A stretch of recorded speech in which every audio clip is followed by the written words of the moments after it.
नमस्कार. रयतेचा दरबारमध्ये आपणा सगळ्यांचं हार्दिक स्वागत. निरनिराळ्या सकारात्मक प्रयत्नांची माहिती आपण आपल्या ह्या कार्यक्रमातून करून घेत असतो, ज्याला उत्तम प्रतिसाद आम्हाला मिळत आहे. त्याबद्दल अनेक अनेक धन्यवाद. त्याच अनुषंगाने मागच्या भागासाठी सुद्धा आम्हाला खूप छान प्रतिसाद मिळाला.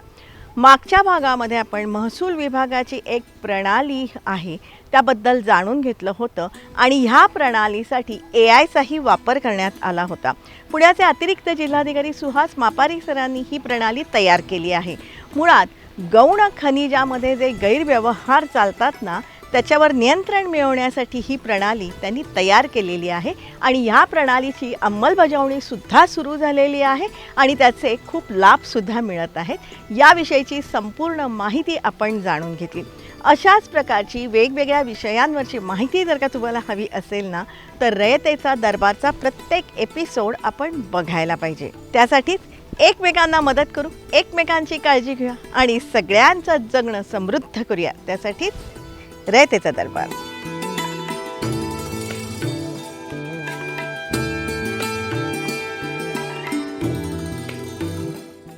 रयतेचा दरबारमधला आपला आजचा विषय खूप छान आहे. तुम्हाला सगळ्यांना अतिशय आवडेल आणि या भर उन्हाळ्याच्या मोसमामध्ये कुठेतरी आपल्या सगळ्यांना दिलासा देणारा असाच आपला आजचा विषय आहे. मंडळी, इतर राज्यांच्या तुलनेमध्ये महाराष्ट्र राज्याची भूजल पातळी सर्वाधिक आहे. ही पातळी जवळपास 3.5 अब्ज लिटर इतकी आहे, जी 4 एप्रिल 2025 रोजी दुपारी 4 वाजता आम्ही बघितली आणि तीही जलयुक्त शिवारच्या वॉर रूममध्ये. जलप्राप्तीच्या ह्या यशाच्या मागे आहे जलयुक्त शिवार योजना, जी आता लोकचळवळ झाली आहे. महाराष्ट्र गेल्या काही महिन्यापूर्वी संपूर्ण देशातल्या पाण्याचा एक आढाव्याचा रिपोर्ट आलेला आहे, ज्याच्यामध्ये महाराष्ट्र हे एकमेव राज्य असं आहे की ज्या राज्यामध्ये पाण्याची भूजल पातळी इतर सर्व राज्यापेक्षा जास्त वाढलेली दिसते आहे. ह्याचं कारण महाराष्ट्राने राज्य शासनाची योजना आणि लोक चळवळ ह्या दोन्ही गोष्टी एकत्र केलेल्या आहेत आणि लोक सहभाग समोर ठेवलेला आहे. अनेक स्वयंसेवी संस्था स्वतःचं मन लावून ह्याच्यामध्ये झोकून देऊन काम करतायत. मंडळी, जलयुक्त शिवार योजनेचा आता 3रा टप्पा कार्यान्वित करण्यात येणार आहे आणि त्या दृष्टीने विविध कामांना सुरुवातही झालेली आहे. आपल्याला कल्पना आहे की महाराष्ट्रामध्ये 2015 सालापासून आपण पाण्याचं जनआंदोलन उभं केलं. जलयुक्त शिवार सारखी योजना सुरू केली कारण आपल्याला या गोष्टीची कल्पना होती की महाराष्ट्रामध्ये जर शेती शाश्वत करायची असेल तर जोवर आपली गावं ही जलसमृद्ध होत नाही, जलपरिपूर्ण होत नाही, जोपर्यंत ते वॉटर बजेटिंग, वॉटर अकाउंटिंग करणार नाही आणि पाण्याचं शास्त्र शिकणार नाहीत, जोपर्यंत लोकसहभाग त्याच्यातला वाढणार नाही, तोपर्यंत महाराष्ट्र हा दुष्काळीच राहील. कारण 52% महाराष्ट्र असं आहे की ज्या ठिकाणी पाऊस कमी पडतो तर अवर्षण प्रमाण अशा प्रकारचा महाराष्ट्र आहे आणि म्हणून जलसंधारणातूनच आपण हे परिवर्तन करू शकतो की दरवर्षी अनुभवाप्रमाणे बदल होतो. जलयुक्त शिवारमध्ये 2, 3, 4 गोष्टी आहेत, एकच गोष्ट नाही आहे. जलयुक्त शिवारमध्ये मोठे धरणं आहेत, जलयुक्त शिवारमध्ये मोठमोठे वॉटर प्रोजेक्ट आहेत, ग्रीड लाईनचे प्रोजेक्ट आहेत. जलयुक्त शिवारमध्ये तलावांचं काम पूर्वी नव्हतं, हे आत्ता गेल्या काही वर्षात आलं आहे. जलयुक्त शिवारमध्ये बऱ्याच गोष्टी इन्क्लूड केलेल्या आहेत आणि हळूहळू त्याच्यामध्ये महाराष्ट्र राज्य शासन रिफाईनमेंट करून एकदम युजर फ्रेंडली योजना आणते. मंडळी, जलयुक्त शिवार योजनेमध्ये काही सुधारणा करण्यात आलेल्या आहेत. त्याचबरोबर काही सामंजस्य करारही करण्यात आलेले आहेत, ज्यासाठी विविध सामाजिक किंवा सेवाभावी संस्थांचा अंतर्भाव करण्यात आला आहे. त्यामध्ये एक महत्त्वाची संस्था म्हणजे भारतीय जैन संघटना. मृद व जलसंधारण विभाग आणि ह्या संघटनेमध्ये नुकताच सामंजस्य करार झाला आहे. ग्रामपंचायतीकडून गाळमुक्त धरण आणि गाळयुक्त शिवार योजनेअंतर्गत मागणी जमा करणं, ती शासनापर्यंत पोहोचवणं आणि योजनेची प्रचार प्रसिद्धी जनजागृती करणं. सरकारच्या मध्ये आणि BJSच्या मध्ये दरवर्षी करार होतो. गेल्या 2 वर्षामध्ये महाराष्ट्र राज्य शासनाला मी धन्यवाद देऊ इच्छितो. माननीय देवेंद्र फडणवीस यांनी 2014 मध्ये जलयुक्त शिवार ही योजना आणली आणि त्या योजनेमुळे 2014 पासून आत्तापर्यंत स्लोली हे एका दिवसात होणारं काम नाही, हे आयुष्यभर केलं तरी कमी पडणारं काम आहे. परंतु त्याच्यासाठी योजना बनवणं, त्याच्यासाठी पैसा आणणं, त्याच्यासाठी योजनेमध्ये युजर फ्रेंडली करणं, तो सरकारचा पैसा योग्य स्थानापर्यंत पोहोचेल याची व्यवस्था करणं, सहज ती योजना राबवली जाईल अशी करणं, हे शासनाने सातत्याने 10 वर्षापासून करत राहिले. मंडळी, जलयुक्त शिवार ही आपली जी योजना आहे ना, ही पथदर्शी योजना आहे जी जनतेला पटली आणि त्यामुळे ह्या योजनेमध्ये लोकसहभाग प्रचंड प्रमाणामध्ये वाढला. आणि त्याचबरोबर निरनिराळ्या संस्था असतील, सामाजिक संस्था असतील, कॉर्पोरेट संस्था असतील किंवा व्यक्ती असतील, या साऱ्यांनी ह्या योजनेमध्ये योगदान दिलं. आम्ही 2013 मध्ये भारतीय जैन संघटना म्हणून निर्णय घेतला की आम्ही पाण्यामध्ये आयुष्यभर काम करणार आणि नुसतं काम करणार नाही तर शासनाच्या बरोबर शासनाला पूरक असं काम करणार. कारण शासनाकडे यंत्रणा आहे, शासनाकडे पाण्याचे वेगळे वेगळे 7-8 डिपार्टमेंट आहेत, शासनाकडे बजेट आहे. ते योग्य पद्धतीने प्रत्येक गावामध्ये असणाऱ्या प्रॅक्टिकल डिफिकल्टीज सोडविण्यासाठी कधीही अशा प्रकारच्या कामामध्ये लोकचळवळ लागते, लोकसहभाग लागतो. त्यामुळं पाण्याची एक लोकचळवळ उभी केली पाहिजे, जेणेकरून लोकांच्या समोर पाण्याचं एक आंदोलन क्रिएट होईल, जेणेकरून शासनाचं लक्ष जास्त मोठ्या प्रमाणावरती राहील, जेणेकरून शासनाच्या योजनांचा योग्य फायदा होऊ शकेल.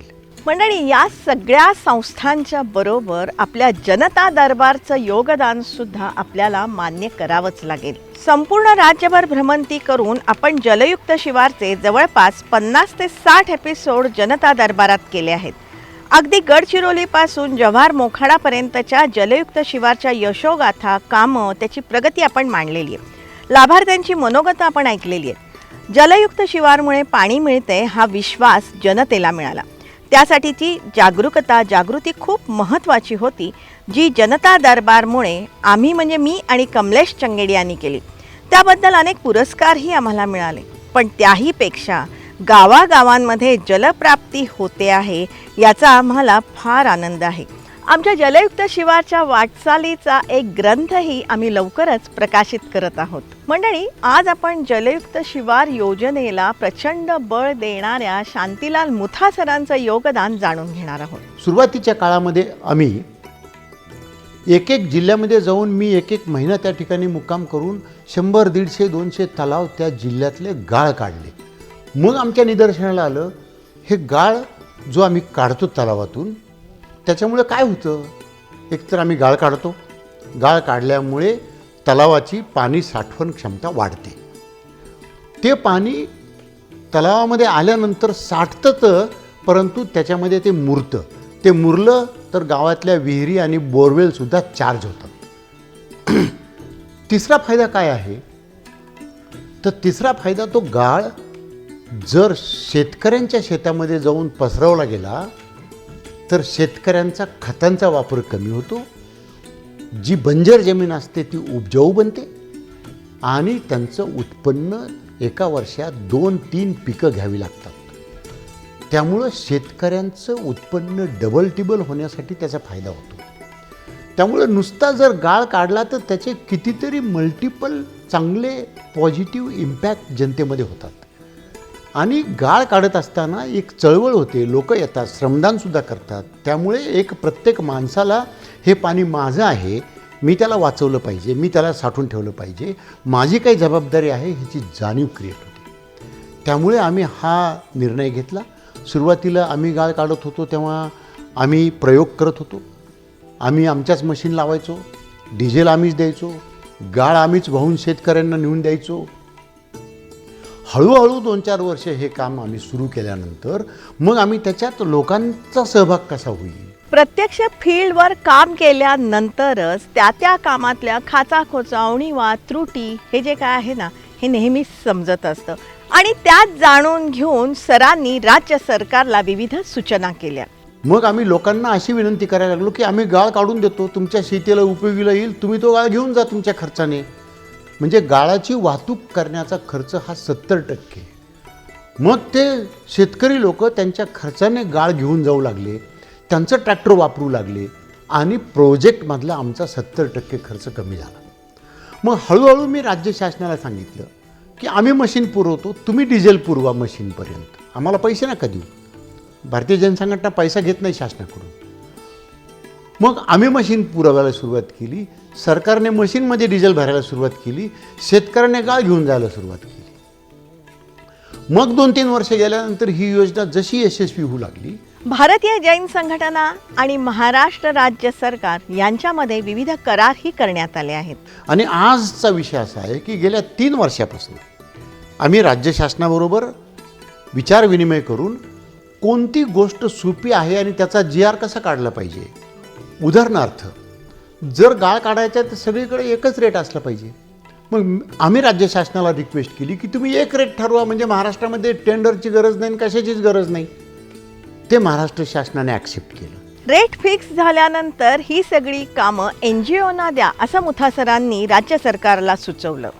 दुसरा मुद्दा आम्ही सजेस्ट केला की महाराष्ट्र शासनाला सांगितलं हे काम तुम्ही NGOला द्या, कुठल्याही NGOला द्या, तुम्हाला रेट फिक्स केलेला आहे, काय फरक पडतो.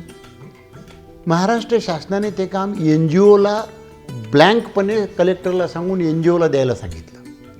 नंतर लक्षात आलं की NGOची संख्याच कमी आहे. 30,000 गावं आहेत महाराष्ट्रात, 10-20 हजार तलावाचं काम करावं लागतं, इतके NGO कुठून येणार. म्हणून मागच्या वर्षी मी मुख्यमंत्री साहेबांना रिक्वेस्ट केली की तुम्ही NGO नसेल तर ग्रामपंचायतीलाच काम द्या, ग्रामपंचायतीलाच वर्क ऑर्डर द्या, सरकारी यंत्रणा आहे. म्हणजे पूर्णपणे आम्ही मधल्या एजन्सीज पण काढून टाकल्या. आणि आता यावर्षी शासनाने GR काढलेला आहे की डायरेक्ट ग्रामपंचायतीला कलेक्टर कामाची वर्क ऑर्डर ठरलेल्या दराप्रमाणे देऊ शकतात. जलयुक्त शिवारची प्रत्येक फाईल मंत्रालयात जात होती, त्यामुळे विलंब होत होता. नंतर एक सजेशन आम्ही असं दिलं की प्रत्येकाला पेमेंट जे व्हायचं ती फाईल मंत्रालयापर्यंत जायची. प्रत्येक कामाची फाईल मंत्रालयापर्यंत जायची, 1-1 वर्ष लोकांना पेमेंट मिळत नव्हतं. मग मी मागच्या वर्षी राज्य शासनाला अशी रिक्वेस्ट केली की तुम्ही कलेक्टरला अधिकार द्या, तुम्ही कलेक्टरला पेमेंट करा आणि कलेक्टर लेवलवरती रक्कम अदा करा, तरच ही स्कीम खेड्यापाड्यात जाईल, नाहीतर ही स्कीम जाणार नाही. लोकांना 1-1 वर्ष पैसे मिळत नाहीत, हे काय कॉन्ट्रॅक्टर लोक नाही आहेत. मला ह्या गोष्टीचा अभिमान वाटतो की राज्य शासनाने ही सुद्धा सूचना मान्य केली. ह्या सर्व सूचना राज्य शासनाने मान्य केलेल्या आहेत. त्याचबरोबर जलयुक्त शिवारबाबतचं एक ॲप आहे अवनी ॲप, ते आता राज्य सरकारने स्वीकारलं आहे. आमचेच एक मित्र अमित चंद्रा त्यांनी अवनी ॲप बनवलं. त्या अवनी ॲप सरकारने स्वतःचं ॲप म्हणून वापरत आहेत. त्याच्यामध्ये जे काम केलं जातं त्याचं जिओ टॅगिंग, त्याचं डेली प्रोग्रेस, किती ट्रॉल्या गाळ निघाला, कोणाच्या शेतात टाकला, इथपर्यंत त्याच्यामध्ये ॲटोमॅटिक त्याला कॉम्प्युटरायझेशन करून सिस्टीममध्ये आणलं गेलं. जलयुक्त शिवारसाठी मुथासरांनी एक पोर्टल बनवलेलं आहे, जे आता राज्य सरकारने स्वीकारलं आहे. ह्या वर्षीचा जलदिन साजरा करत असताना ह्या पोर्टलचा स्वीकार करण्यात आला. आणि आत्ता 1 महिन्यापूर्वी मी परत राज्य शासनाबरोबर एक MOU केला. आम्ही एक पोर्टल बनवलं, लोकांची डिमांड कशी घ्यायची. हा प्रोजेक्ट सप्लायमध्ये नसून डिमांड लेवलला आम्ही आणला. मग त्याच्यासाठी भारतीय जैन संघटनेने एक BJSचं डिमांड ड्रिव्हनचं ॲप्लिकेशन तयार केलं. भारतीय जैन संघटनेने एक पोर्टल तयार केलं ज्याचं नाव आहे shivar.com, SHIWAR.com. हे पोर्टल आत्ता कुठल्याही गावातल्या सरपंचाने जरी ओपन केलं तरी त्याला अर्ज कसा करायचा, कोणती स्कीम आहे, प्रोसेस काय आहे, काय काय केलं पाहिजे, हे 5 मिनिटात कळतं. त्यामुळं हे पोर्टल तयार करून गव्हर्नमेंटनी आता त्यांचं पोर्टल म्हणून डिक्लेअर केलेलं आहे इंटरनॅशनल वॉटर डेच्या दिवशी, अगदी 21 तारखेला. त्यानंतर आम्ही डिमांड जनरेशनचं पोर्टल प्रत्येक सरपंचांनी त्याच्या लेटरहेडवरती अर्ज करून त्याचा फोटो काढून तो ॲपमध्ये अपलोड केला की त्याची डिमांड सरकारपर्यंत पोचते. शासकीय अधिकारी त्याच्यावरती प्रशासकीय मान्यता देतात. त्याच्यामध्ये सुद्धा आम्ही कॉम्प्युटरायझेशन आणण्याचा प्रयत्न केला. पण हे एका दिवसात होत नसतं. आज 10 वर्षापासून आम्ही हे सातत्याने करत आलो आहे. म्हणून प्रत्येक वर्षी बदल करत करत करत आता कुठे एक अतिशय सुलभ अशी शासनाचीच योजना तयार झाली. आता शासन डायरेक्ट ठरलेल्या दराप्रमाणे लोकांना पैसे देते, कलेक्टरच्या लेवलला पैसे देते. जलयुक्त शिवारच्या कामांमधून जो गाळ मिळतो तो गरीब शेतकऱ्यांना मिळावा यासाठी सुद्धा मुथा सरांनी काही उपाय सुचवले. आम्ही जे काही कामं केले त्याच्यामध्ये एक गोष्ट आम्हाला आढळून आली. गाळ कोण घेऊन जातं? जे श्रीमंत शेतकरी आहेत, मोठे शेतकरी आहेत, पैशावाले शेतकरी आहेत, ते गाळ घेऊन जातात. पण मग गरीब शेतकरी वंचित राहतात, मागासवर्गीय लोक वंचित राहतात. ज्या शेतकऱ्यांच्या घरामध्ये आत्महत्या झालेली आहे, त्यांची विधवा अमकं तमकं ते वंचित राहतात. म्हणून राज्य शासनाने मागासवर्गीय, अल्पभूधारक, विधवा, आत्महत्या शेतकऱ्यांच्या पत्नी ह्यांच्या नावाने गाळ घेऊन जाण्यासाठी वाहतुकीचं अनुदान डिक्लेअर केलं. आणि गेल्या 3 वर्षापासून ह्या अनुदानाचं वितरण चालू आहे. आणि आता मंडळी, जलयुक्त शिवार योजनेसाठी पुण्यामध्ये एक अत्याधुनिक वॉर रूम कार्यान्वित करण्यात आली आहे, ज्याची लिंक राज्यातल्या प्रत्येक जिल्ह्यात आहे. त्यातून जलयुक्त बाबतचा रिअल डेटा मिळतो. हा डेटा उपलब्ध होण्यासाठी भारतीय जैन संघटनेनं प्रशिक्षित केलेलं मनुष्यबळ कार्यरत आहे. तर हे भारतीय जैन संघटनेचं आपण ह्याला वॉर रूम म्हणतोय. वॉटर रिलेटेड जितके आपले प्रोग्राम्स होतात 2013 पासून जे होतं आहे हे सगळं इव्हेंच्युअली ग्रॅज्युअली आपण पहिले एक्सेल शीट्स वगैरे असायचे. आता this all is through an online technology. हे रिअल टाईम डेटा आपलं एक स्वतःचं ॲप्लिकेशन आहे ज्याला आपण BJSचं ॲप म्हणतो. या ॲप्लिकेशन हे आपण कम्प्लीट प्रशिक्षण जे आहे, जे जिल्हा पातळीवर किंवा तालुका पातळीवर जे आपले मुलं काम करतात, डिस्ट्रिक्ट प्रोग्राम कॉर्डिनेटर्स आपण म्हणतो, यांना आपण प्रशिक्षण देतो. इथे 10-10 दिवसाचं ट्रेनिंग होतं आणि हा सगळी माहिती जी फील्डवरून असते ही रिअल टाईम मुलं भरतात आणि ती माहिती आपल्याला इकडे ह्या डॅशबोर्ड्सवर आपल्याला दिसते. म्हणजे ती माहिती जसं असेल की आता अधिकाऱ्यांकडून आपण घेतो की किती काम होणार आहेत, वॉटर बॉडी, जिल्हा, तालुका, गावाचं नावं. त्याच्यानंतर जेव्हा आपण काम सुरू करतो, कुठली मशीन लावली आपण, ती मशीन किती तास चालते. तेवढंच नाही, की जी शेतकरी जे असतात, जे गाळ घेऊन जातात, पुढे तुम्हाला त्यांची सुद्धा सगळी माहिती दिसणार. म्हणजे त्या शेतकरीचं नाव, त्याचा मोबाईल नंबर. तर हा कम्प्लीट डेटा जो असतो तो तिथून आपल्याला येतो. आणि हा रिअल टाईम यायचं म्हणजे महत्त्व हे आहे की ही सगळी टीम जी आहे ही बसून इकडे हे चेक करते. जसं समजा एक आपल्या जिल्ह्यातून आपल्या इन्फॉर्मेशन नाही आलं तर आम्ही इमिजिएटली त्याला चेक करतो की ही इन्फॉर्मेशन का नाही आली बाबा तुझ्याकडून, काय राहिलं, so what is the problem. So these things are checked. तेवढंच नाही मॅडम, तो फोटोग्राफ्स पण जे आहे कामाचे, म्हणजे तुम्ही पुढे बघितलात काम सुरू व्हायच्या पहिले, काम चालू असताना, हे रोजचे रोज त्याला फोटोसुद्धा अपलोड करावा लागतो. म्हणजे तुम्ही कधीही विचारलात की ह्या तारखेला, आता हा जसे तुम्ही डॅशबोर्ड्स दिसतात हे आपण डिव्हिजन वाईज डॅशबोर्ड्स घेतलेत. आपले इकडचे जे 6 डिव्हिजन आहेत, अमरावती, संभाजीनगर, कोकण, नागपूर, नाशिक, पुणे, डिव्हिजन वाईज आहे. पुढे तुम्ही गेलात, तुम्ही एका गावात जरी डीप ड्राईव्ह केलात की मला या गावाची इन्फॉर्मेशन द्या, तर त्या गावामध्ये किती काम झालं, किती शेतकऱ्याला बेनिफिट मिळालं, आपण किती गाळ काढली, ही सगळी इन्फॉर्मेशन तुम्हाला इकडे डिस्प्ले दिसते.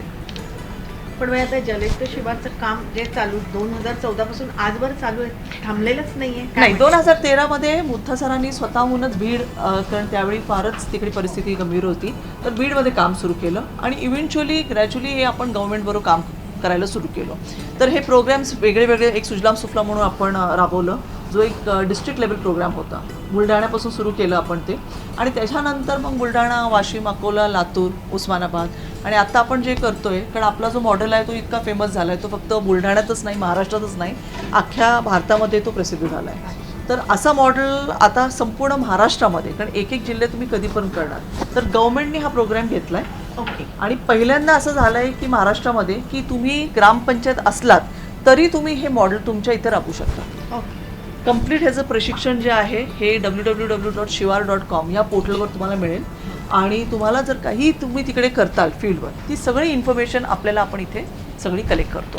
आणि हे सेम डॅशबोर्ड्स, हे जे लिंक्स दिसतात, हे मंत्रालयामध्ये असू दे किंवा मिनिस्टर लेवलला असू दे किंवा कलेक्टर लेवलला असू दे, हे सगळ्यांना हे डॅशबोर्ड जे तुम्हाला इथं दिसतं हेच त्यांना फील्डवर दिसतं. म्हणजे त्यांना रिअल टाइम रिव्ह्यू करता येतो की बाबा जी इन्फॉर्मेशन आमच्या इथे काम चालू आहे ते काय चाललंय. So it's a same link जे everyone has it at different levels. मंडळी, पाणी हे अत्यावश्यक आहेच, पण त्याची जाणीव होणं हे जास्त महत्त्वाचं आहे.